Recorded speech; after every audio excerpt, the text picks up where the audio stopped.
Marami pong nagtatanong ng mga viewers natin kung hanggang ngayon po ba legit at pwede pa rin makapag-trade at kumita kay Tierlu.com. So ayan po yung ating short video for today.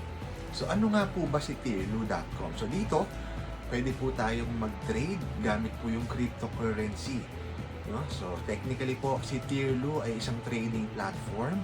Pwede po tayong bumili ng LTC sa Binance, tapos ibebenta po natin kay Tierlu. Siyempre, bibilin po nila yan sa mas mataas na rate. So, parang buy and sell po ang nangyayari. So, halimbawa, tayo po bumili ng $20 worth ng LTC. No? Yung $20 na yan, pwede pong bumalik sa atin. 25 USD na. No? So, magkakaroon po tayo ng profit na $5 to $10.